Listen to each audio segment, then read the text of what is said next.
ஆனா அத்தனை சண்டையும் உருவாக்க பார்க்குது இந்த திருட்டு திமுக. தயவு செஞ்சு திமுகவை யாரும் நம்பிடாதீங்க. நம்ம வெற்றி வேட்பாளர் அண்ணன் பாண்டியன் அவர்கள் ஹேட்ரிக் வெற்றியோட சட்டசபைக்கு போறவர். இவரு அது செய்வாரு இது செய்வாருன்னு நான் சொல்லி உங்களுக்கு தெரிய வேண்டிய அவசியம் இல்ல. உங்களுக்கே தெரியும். இந்த தொகுதி மக்களோட 40 கனவு திட்டமான பாலத்தை கொண்டு வந்தவர், விவசாயிகளுக்காக 3 தடுப்பணை கொண்டு வந்தவர், சிதம்பரத்துக்கு டூரிசம் கொண்டு வந்ததும் இவர்தான், ஹைகோர்ட் பில்டிங் கொண்டு வந்ததும் இவர்தான். மக்களுக்கும் தொகுதிக்கும் என்ன தேவைன்னு பார்த்து செய்வார். 3வது முறையா ஹேட்ரிக் அடிச்சுட்டு சட்டசபைக்கு போற என் அன்பு சகோதரர்களுக்கு நான் இப்பவே வாழ்த்துக்களை தெரிவிச்சுக்கிறேன்.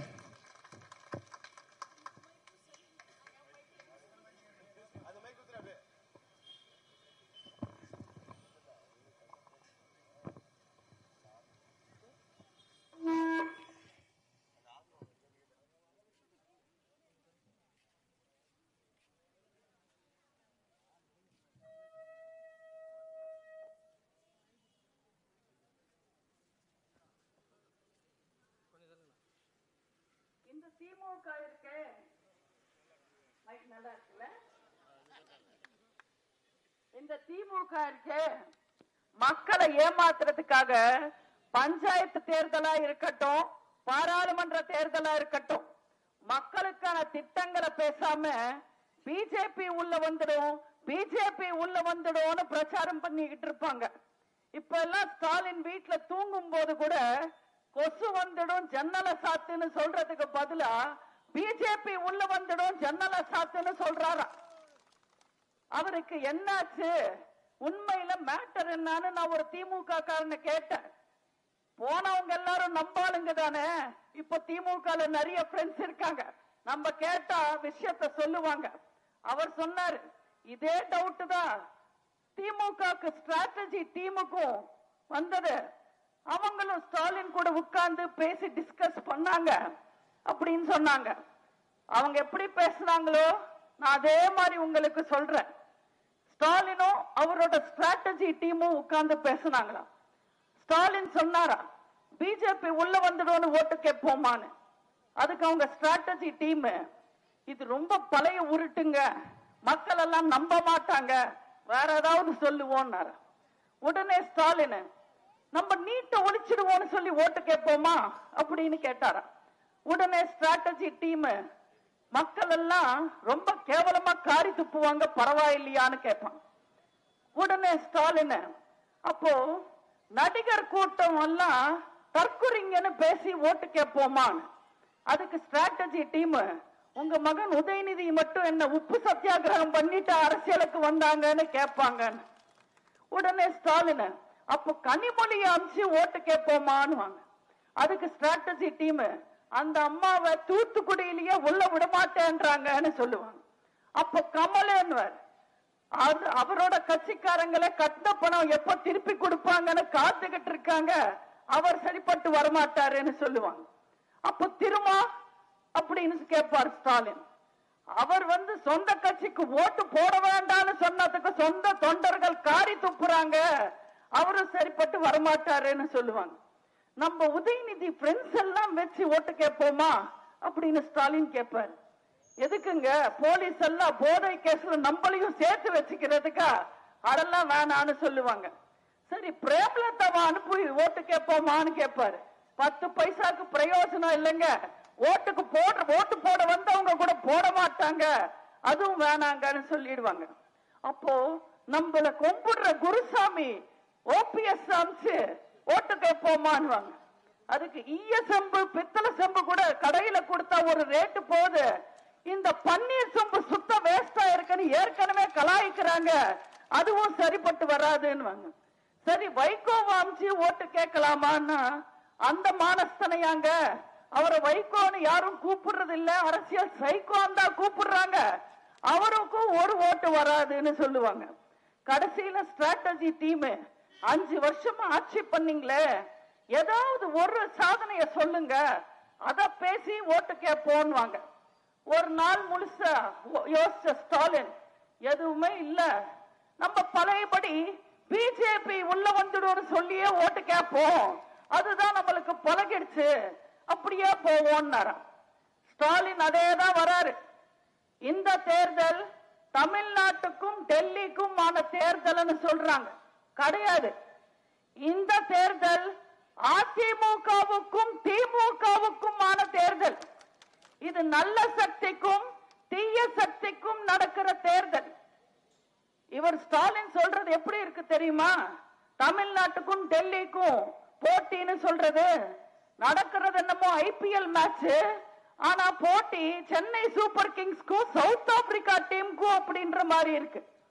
மக்களுக்கு இன்னும் புரியுற மாதிரி சொல்லணும்னா, தெளிவா சொல்லணும்னா, இந்த தேர்தல்ல போட்டி யாருக்கு தெரியுமா?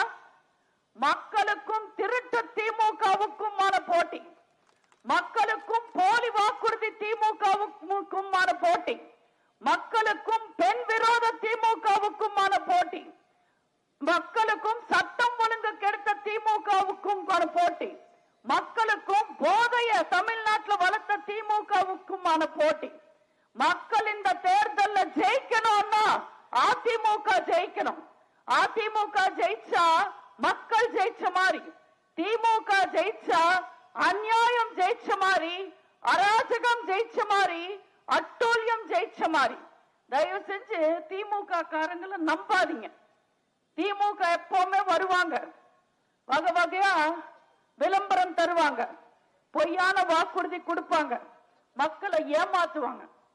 பொதுவா திமுக 5 வருஷம் ஆட்சி முடியும் போது மக்கள் எல்லாம் திமுகவை வெறுக்கிறது வழக்கம், அது வரலாறு. ஆனா இந்த 5 வருஷமா திமுக ஆட்சியை பார்த்தா திமுக காரனே திமுகவை வெறுக்கிறான், அதுதான் உண்மை. திமுக செத்து போச்சுன்னு அவங்களோட வேட்பாளர் பட்டியலை பார்த்தாலே எல்லாருக்கும் புரியுது. 13 பேர் சிட்டிங் திமுக எம்எல்ஏங்களுக்கு சீட் இல்ல. திமுக காரங்களே ஒத்துக்கிறாங்க, எங்க எம்எல்ஏங்க சரியில்லை, அதனால உங்களுக்கு சீட் இல்லைன்னு. ஆனா அதிமுக இருந்து போனவங்களுக்கு 19 பேருக்கு சீட்டு கொடுத்திருக்காங்க திமுக.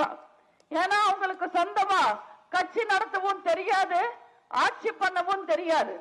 அதுவும் 2 மாசமான கட்சியில சேர்ந்து வெறும் 2 மாசமானவங்களுக்கு 5 பேருக்கு சீட்டு கொடுத்திருக்காங்க.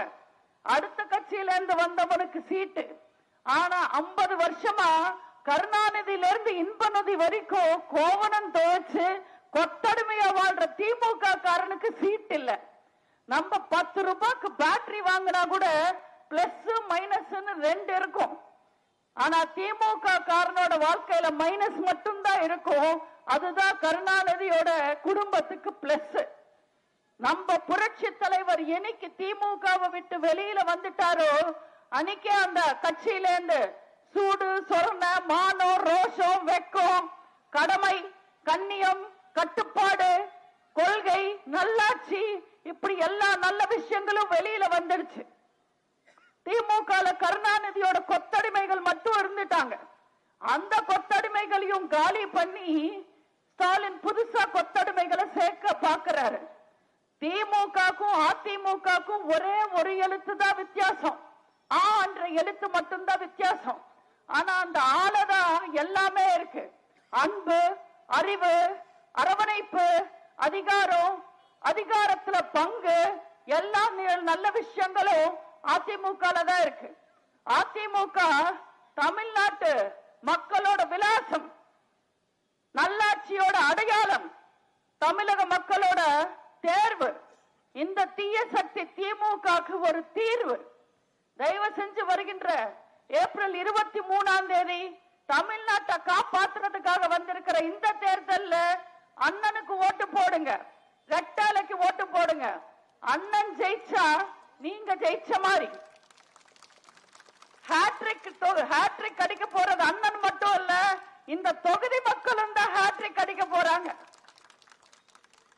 இந்த திமுக தேர்தல் சமயத்துல வருவாங்க, வகை வகையா வாக்குறுதி கொடுப்பாங்க, பொய்யான விளம்பரங்கள் தருவாங்க. திமுக வராங்க மக்களை ஏமாத்துறதுக்கு, இந்த முறை இளைஞர்களை ஏமாத்துறதுக்காக வராங்க. 1.5 லட்சம் வேலை தருவாங்களா? அரசு வேலை. திமுக காரங்க எப்படி தருவீங்கன்னு கேட்டா, அரசு வேலை 1.5 லட்சம் வேலை காலியா இருக்கு, நாங்க 1.5 லட்சம் வேலை தருவோம்னு சொல்றாங்க. அப்ப ஸ்டாலினே ஒத்துக்கிறாரு. 1.5 லட்சம் வேலை இடங்கள் காலியா வச்சுக்கிட்டு இளைஞர்களுக்கு வேலை தரலன்னு நீங்க எல்லாம் யோசிச்சு பாருங்க. இப்போ ஒரு மிகப்பெரிய ஊழல் கேஸ் போய்கிட்டு இருக்கு நேருவுக்கு எதிரா. அவர் 2800 பேருக்கு போஸ்டிங் போட்டு கொடுத்தாரு, அதுல 1000 கோடி கொள்ளடிச்சாருன்னு ஊழல் கேஸ் போகுது. அப்ப கணக்கு போட்டு பாருங்க, 2800 பேருக்கு போஸ்டிங் போட்டாலே 1000 கோடி ஊழல் அடிக்கிறாங்கன்னா, இவங்க 1.5 லட்சம் பேருக்கு வேலை போட்டு கொடுத்தா எத்தனை லட்சம் கோடி ஊழல் பண்ணுவாங்கன்னு நீங்க எல்லாம் நல்லா யோசிச்சு பார்க்கணும். போன முறை தாய்மார்களை ஏமாத்திட்டாங்க, 1000 ரூபாய் தருவோன்னு ஏமாத்தினாங்க. இன்னைக்கு திமுக ஆட்சியில இருக்குன்னா அது தமிழ்நாட்டு பெண்கள் போட்ட பிச்சை. தமிழ்நாட்டு பெண்களோட பிச்சையில தான் இன்னைக்கு திமுக ஆட்சியில இருக்கு. 1000 ரூபாய் தருவோன்னு அப்பாவி பெண்களை ஏமாத்தினாங்க. பெண்களும் நம்பி ஓட்டு போட்டாங்க. ஆனா எல்லாருக்கும் 1000 ரூபாய் கொடுத்தாங்களா? கொடுக்கல. 28 மாசம் கழிச்சு 1000 ரூபாய் கொடுத்தாங்க. அதுவும் எம்பி எலெக்ஷன் வருது, அதனால மக்களுக்கு 1000 ரூபாய் கொடுத்தாங்க ஓட்டு வாங்கணும்ன்றதுக்காக. அதுலயும் தகுதியானவங்களுக்கு மட்டுமே 1000 ரூபான்னு சொன்னாங்க. தெரியாம தான் கேட்கிற, அடுத்தவன் பொண்டாட்டிக்கு தகுதி இருக்கா இல்லையான்னு சொல்றதுக்கு ஸ்டாலின் யாரு? எல்லாருக்கும் கொடுக்க வேண்டியது தானே. தேர்தல் சமயத்துல சொன்னாங்களா தகுதியானவங்களுக்கு மட்டும் 1000 ரூபாய் தருவோன்னு? இப்போ ஸ்டாலின் சொல்றாரு தமிழ்நாட்டு பெண்களுக்கு கூப்பன் தருவாங்களா? கூப்பன். நீங்களே சொல்லுங்கம்மா, திமுக கொடுக்கிற கூப்பன் எல்லாம் செல்லுமா? அவங்க கூப்பன் தராங்களா? அந்த கூப்பனை வச்சுக்கிட்டு 8000 ரூபாய் கூப்பனா, அந்த கூப்பனை வச்சுக்கிட்டு ஸ்டாலின் சொல்றாரு, நீங்க கடைக்கு போய் AC, mixie, grinder, fan, washing machine கூட வாங்கிக்கங்கன்றாரு. நீங்களே சொல்லுங்க, இந்த திருட்டு திமுக ஆட்சி காலத்துல இருக்கிற விலைவாசிக்கு இதெல்லாம் வாங்க முடியுமா? இத்தனை பொருள் வருமா? ஆனா ஸ்டாலினுக்கு என்ன தெரியும்? ஏதாவது பெனாத்திக்கிட்டு இருப்பாரு. தேர்தல் சமயம்ல மக்களை ஏமாத்த பார்ப்பாரு. இந்த திமுக கொடுக்கிற கூப்பன் எல்லாம் எப்படி இருக்கும் தெரியுமா? நீங்க ஆடி தள்ளுபடிக்கு போனீங்கன்னா துணி கடையில தருவாங்க ஒரு கூப்பன். அந்த கூப்பன் மாதிரி இருக்கும். மேல 8000 பெருசு பெருசா எழுதிருப்பாங்க, கீழே சின்ன சின்ன எழுத்துல நிறைய கண்டிஷன்ஸ் எழுதிருப்பாங்க. நீங்க 50,000 ரூபாய்க்கு பொருள் வாங்குனீங்கன்னா இந்த 8000 ரூபாய் கூப்பன் செல்லும். 2031 வரைக்கும் ஸ்டாலின் உயிரோட இருந்து ஆட்சி பண்ணா இந்த கூப்பன் செல்லும். இந்த கூப்பன் சாயம் போகாம இருந்தா, கிளியாம இருந்தா, நீங்க மடிச்சு வைக்காம இருந்தா இந்த கூப்பன் செல்லும்னுவாங்க. எல்லாத்துக்கும் மேல உங்க கையில இருக்கிற கூப்பன் தகுதியானவங்க கையில இருந்தா மட்டுமே செல்லும்னு சொல்லுவாங்க. தயவு செஞ்சு இதெல்லாம் நம்பாதீங்க. திமுக காரங்க சொல்ற பொய்யெல்லாம் எப்படி இருக்கும் தெரியுமா? பூலோகத்துல செத்தவங்க எல்லாம் யமலோகத்துக்கு போய் வரிசையில நின்னுகிட்டு இருந்தாங்களாம். அங்க சித்திரகுப்தன் கணக்கு பாக்குறாரு, யார் நல்லது பண்ணாங்க கெட்டது பண்ணாங்கன்னு சித்திரகுப்தன் கணக்கு பாக்குறாரு. இப்போ லைன்ல நிக்கிறவங்கல முதல் நாள் வந்து நிப்பார். சித்திரகுப்தன் கணக்கு பார்த்துட்டு, யமன் சார், இவன் ஒரு நாளைக்கு 2 பொய் பேசுறான்னு சொல்லுவாங்க. அந்த யமன் ரொம்ப கோபப்பட்டு, பொய்யா பேசுற, பொய் பேசுற வாயில பூரி கட்டையாலேயே அடிச்சு நரகத்துக்கு அனுப்புங்கன்னு சொல்லுவார். அவனும் அழுதுகிட்டே நரகத்துக்கு போயிடுவான். 2வது ஆள் வந்து நிப்பாங்க. அந்த கணக்கை பார்த்து சித்திரகுப்தன், யமன் சார், யமன் சார், இவன் ஒரு நாளைக்கு 10 பொய் பேசுறான்னு சொல்லுவார். ஏடா வாய வச்சுக்கிட்டு அத்தனை பொய்யா பேசுற, இந்த வாய்க்கு சவுக்கு கட்டையாலேயே அடிச்சு நரகத்துக்கு அனுப்புங்கன்னு. அவனும் அழுதுகிட்டே போயிடுவான். 3வது ஆளா ஒருத்தன் வந்து நிப்பான். அவனோட கணக்கு பார்த்த சித்திரகுப்தன், யமன் சார், யமன் சார், இவன் ஒரு நாளைக்கு 20-25 பொய் பேசுறான்னு சொல்லுவார். ரொம்ப கோபப்பட்ட யமன் டென்ஷன் ஆகி, மனுஷனா பிறந்து எப்படி இத்தனை பொய் பேசுற, இந்த வாய்க்கெல்லாம் சாதா கட்ட பத்தாது, தேருக்கு முட்டு கொடுக்கிற பெரிய கட்டையா வச்சுக்கிட்டு வாயில அடிச்சு அப்படியே நரகத்துக்கு அனுப்புங்க. அவன் சிரிச்சுக்கிட்டே போவான். அதை பார்த்த யமன், ஏடா அவ்வளவு பெரிய கட்டையால் அடிக்க சொல்லிருக்க, உனக்கு பயம் இல்லையா, சிரிச்சுக்கிட்டே போறேன்னு கேட்பாரு. அதுக்கு அவன், ஒரு நாளைக்கு 20-25 பொய் பேசுற எனக்கே அவ்வளவு பெரிய கட்டையால் அடிக்க சொல்லிருக்கீங்க, என் பின்னாடி நிக்கிறவன் திமுக தேர்தல் அறிக்கை எழுதினவன், அவனோட வாய நினைச்ச சிரிச்சேன்னு சொன்ன. அந்த அளவுக்கு திமுக வாக்குறுதி எல்லாமே பொய். அவங்க தேர்தல் அறிக்கையில சொல்லி இருக்கிற அத்தனை விஷயங்களும் பொய். தயவு செஞ்சு நம்பாதீங்க. தேர்தலுக்கு தேர்தல் ஒரே வாக்குறுதி தான் தருவாங்க திமுக. உங்க நகை கடன், கல்வி கடன், பயிர் கடன், விவசாய கடன், பக்கத்து வீட்டு கடன், பால் கடன், காய்கறி கடன், காலை கடன் கூட தள்ளுபடி செய்வோம்னு சொல்லுவாங்க. ஆனா செய்ய மாட்டாங்க. ஆட்சிக்கு வந்ததுக்கு அப்புறம் கடன் எல்லாம் தள்ளுபடி செய்யாம கொடுத்த வாக்குறுதிய தள்ளுபடி செஞ்சிடுவாங்க.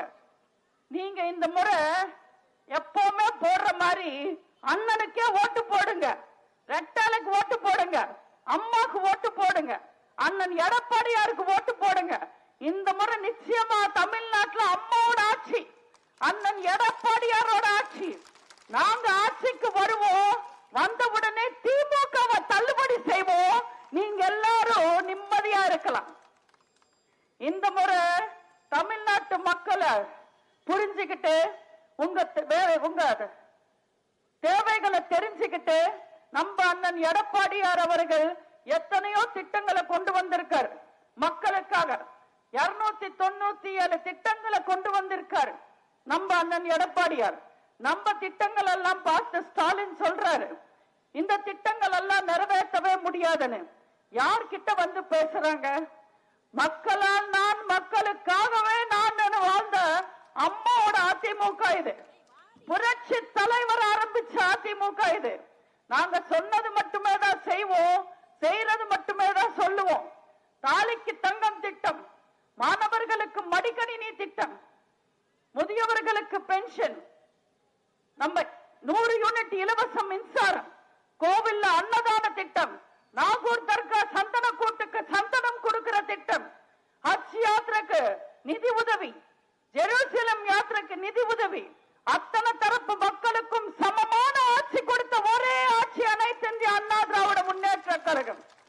சொன்னது அத்தனையும் இதுக்கு முன்னாடி செஞ்சு காமிச்சிருக்கோம். இந்த திட்டங்கள் எல்லாம் திமுக காரங்களால யோசிச்சு கூட பார்க்க முடியாது. இப்பவும் ஏராளமான திட்டங்கள். தமிழ்நாட்டு பெண்களுக்காக விலையில்லா கேஸ் திட்டம், வருஷத்துக்கு 3 சிலிண்டர் உங்க வீடு தேடி வரும். கிராமத்துல 100 நாள் வேலை திட்டம் 150 நாளாக உயர்த்தப்படும். அம்மா இல்லம் திட்டம், வீடு இல்லாத ஏழைகளுக்கு அரசாங்கம் இடம் கொடுத்து வீடும் கட்டித்தரும். ஏழை மக்களுக்கு ஒற்றை வீடு நிச்சயம். உங்களோட மகிழ்ச்சியே எங்க லட்சியம். வேலை இல்லாத மாணவர்கள் தவறான வழியில போயிடக்கூடாதுன்றதுக்காக கல்லூரி முடிச்சு வேலைக்காக காத்திருக்கிற மாணவர்களுக்கு மாசம் 2000 ரூபாயும், +2 முடிச்சு வேலைக்காக காத்திருக்கிற மாணவர்களுக்கு 1000 ரூபாயும் வழங்கப்படும். ரோட்டோரமா சின்ன சின்ன கடைகளை வச்சுக்கிட்டு வியாபாரம் பண்ற சிறு வியாபாரிகளோட கடன் தள்ளுபடி செய்யப்படும். ஓட்டுக்காக மட்டும் கூட வச்சுக்கிட்டு பிரச்சனை வரும்போது தள்ளி நின்று வேடிக்கை பார்க்கிற மாதிரி இல்லாம சிறுபான்மை மக்கள் தொழில் தொடங்க வட்டி இல்லாத கடன் வழங்கப்படும். நம்ம அண்ணன் எடப்பாடியார் பச்சை தமிழர், ஒரு விவசாயியின் மகன். அதனால பொங்கல் திருநாள் அன்னைக்கு சிறப்பு தொகுப்போடு சேர்த்து 1000 ரூபாய் வழங்கப்படும். தீபாவளிக்கு தரமான சேலையும் தரமான வேட்டியும் வழங்கப்படும். மாற்றுத்திறனாளிகளோட கூட்டுறவு வங்கி கடன் தள்ளுபடி செய்யப்படும். விவசாயிகளோட கூட்டுறவு வங்கி கடன் மொத்தமாக தள்ளுபடி செய்யப்படும். நம்ம தாய்மார்கள் உதயசூரியன் ஆட்சி காலத்துல இருட்டுல மட்டுமே தான் வாழ்றாங்க. தாய்மார்கள் வாழ்க்கையில வெளிச்சம் வரணும்ன்றதுக்காக குலவிளக்கு திட்டத்துக்கு கீழே உங்களுக்கு மாசம் மாசம் 2000 ரூபாய் வழங்கப்படும். மாற்றுத்திறனாளிகளுக்கும் முதியவர்களுக்கும் கைம்பெண்களுக்கும் வர்ற பென்ஷன் 1200 ரூபாய் இனிமே 2000 ரூபாவாக உயர்த்தி தரப்படும். இந்த 5 வருஷத்துல இந்த திருட்டு திமுக ஆக தெரியாத ஆட்சியில மக்கள் எவ்வளவோ கஷ்டப்பட்டாங்க. வரி எல்லாம் ஏறி போச்சு, விலையெல்லாம் ஏறி போச்சு. அதனால நம்ம அண்ணன் எடப்பாடியார் முதல்வரான உடனே ஒவ்வொரு குடும்பத்துக்கும் 10,000 ரூபாய் வழங்கப்படும். தாய்மார்களுக்கு இன்ப அதிர்ச்சியா ஒவ்வொரு குடும்பத்துக்கும் ஃப்ரிட்ஜ் வழங்கப்படும். அரசு பள்ளி மாணவர்களோட இடஒதுக்கீடு 7.5% கொண்டு வந்தவர் நம்ம அண்ணன் எடப்பாடியார் அவர்கள். அவங்களோட மருத்துவ கனவை நினைவாக்குனவர் நம்ம அண்ணன் எடப்பாடியார் அவர்கள். அந்த இடஒதுக்கீடு 10% உயர்த்தி தரப்படும். தாய்மார்களோட பாதுகாப்புக்காக வளர்ச்சிக்காக 5 லட்சம் ஸ்கூட்டர் வழங்கப்படும். ஒவ்வொரு ஸ்கூட்டருக்கும் 25,000 ரூபாய் மானியம் வழங்கப்படும். இப்படி எத்தனையோ திட்டங்கள், ஏராளமான திட்டங்கள் உங்களுக்காகவே கொண்டு வந்திருக்கோம். நம்ம அம்மாவோட ஆட்சி தமிழ்நாட்டில் வரப்போகுது. இந்த திட்டங்கள் எல்லாமே உங்களோட வீடை தேடி வரும். நம்ம அண்ணன் பாண்டியன் அவர்கள் இருக்காங்க. நாங்க கூப்பன் கொடுப்போம், நீங்க கடையை தேடி போங்கன்னு சொல்ற ஆட்கள் இல்ல. நாங்க ஃப்ரிட்ஜா இருக்கட்டும், ஸ்கூட்டரா இருக்கட்டும், உங்க வீடு தேடி வந்து டெலிவரி செய்யப்படும். தயவு செஞ்சு வருகின்ற ஏப்ரல் 23ஆம் தேதி உங்க சின்னமான, அம்மாவின் சின்னமான, வெற்றியின் சின்னமான இரட்டை இலையில் வாக்களித்து நம்ம அண்ணன் பாண்டியன் அவர்களுக்கு மிகப்பெரிய வெற்றியை தாருங்கள்னு கேட்டுக்கிறேன். அம்மாவை நம்புனா ஆண்டவனை நம்புன மாதிரி நிச்சயமா நம்ம எல்லாரும் நல்லா இருப்போம். எங்களுக்கு ஜாதி வேறுபாடு கிடையாது, இன வேறுபாடு கிடையாது, மொழி வேறுபாடு கிடையாது. உங்களுக்கு பாண்டியன் அண்ணனுக்கு பத்தி நல்லா தெரியும். அவர் எல்லா தரப்பு மக்களுக்காகவும் வந்து குரல் கொடுப்பாரு. கடவுள் கூட குறை இருக்குன்னு தெரிஞ்சாதான் வருவாங்க, நம்ம கேட்டாதான் வருவாங்க. ஆனா நம்ம அண்ணனுக்கு அங்க குறை இருக்குன்னு தெரிஞ்சாலே ஓடி ஓடி வருவாங்க. இந்த தொகுதிக்கு என்ன தேவை, தொகுதி மக்களுக்கு என்ன தேவைன்னு நம்ம அண்ணனுக்கு நல்லா தெரியும். உங்களுக்காக சிறப்பாக ஒரு ஆட்சியை செஞ்சு உங்களை நல்லா பார்த்துப்பாரு. மறுபடியும் சொல்றேன், நான் பேசினதெல்லாம் நீங்க மறந்தாலும் பரவாயில்ல. இவ்வளவு நேரம் பேசின இல்ல, இதெல்லாம் மறந்தாலும் பரவாயில்ல. இந்த 2 வரி ஞாபகம் வச்சுக்கோங்க. உங்க வீட்டுக்கு வர திருடனை கூட நம்பலாம், ஆனா திமுக காரனை நம்ப கூடாது.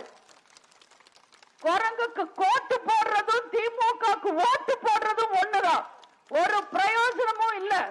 அதனால தயவு செஞ்சு அண்ணனுக்கு ஓட்டு போடுங்க, அம்மாக்கு ஓட்டு போடுங்க, ரெட்டாலைக்கு ஓட்டு போடுங்க. வாய்ப்புக்கு நன்றி கூறி விடைபெறுகிறேன். நன்றி, வணக்கம்.